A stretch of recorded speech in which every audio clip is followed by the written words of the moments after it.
What a story. Daniel Ponce de Leon in the big leagues in a scoreless inning.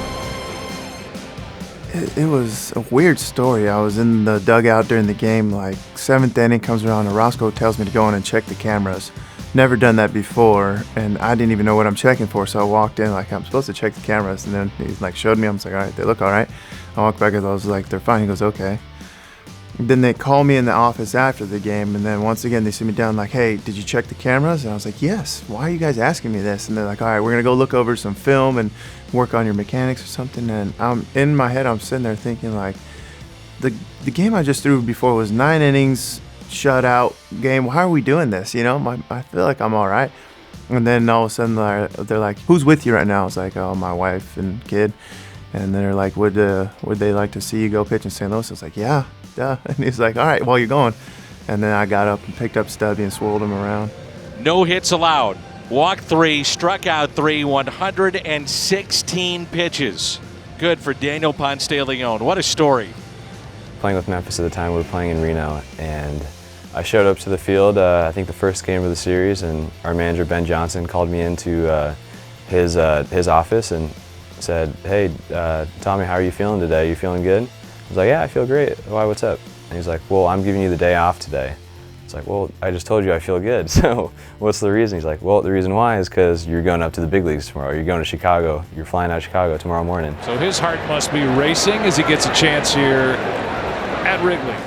So obviously I was absolutely through the roof, and called my wife and my parents, and fortunately they were able to get flights out to Chicago overnight, and I got a good crew of I think 12 to 15 people out there to come watch my MLB debut. And unfortunately I struck out on 3 pitches, but it was pretty much only uphill from there. So excited, and had the jitters for making my MLB debut at Wrigley. So brightest of lights were on that night, and it was a crazy experience. So much fun. I was in the Texas League in San Antonio. It was pretty early in the year, and I was not really expecting it. And I get that phone call. We were leaving that morning to go on a road trip.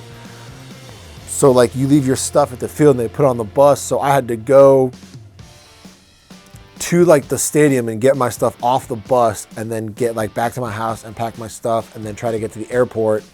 And it was Cinco de Mayo, which didn't have much to do with anything, but it meant that all my friends back in Florida were at Sunfest, which is like a South Florida thing. If you're around there, it's like a big like fair, carnival type deal.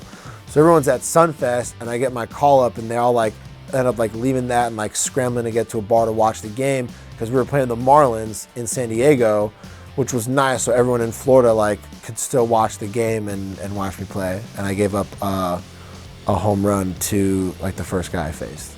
I was out eating with Mike Myers and Arturo Reyes, and I get a phone call from Mike Schilt. He was the manager in Memphis, and he tells me, how's your stay been here in El Paso? And for a second, I thought I did something wrong. You know, I thought it was something wrong. He goes, you're going to the big leagues. And for me, everything just kind of unfolded from there. I started tearing up, called my parents, and they were screaming out the roof. It was pretty amazing. A strikeout for Alex Reyes in his major league debut. I was coming to St. Louis, and the game I got put in, you know, it wasn't a big situation, but it was a 3-2 game in the 8th inning where, you know, I thought there's no shot I'm getting in this game, and I hear the phone ring. It's like, Reyes, get up. And for me, I just, you know, I panicked. My heart started beating real fast, but once I got on the mound, everything just turned into baseball. Ground ball and a 1-2-3 debut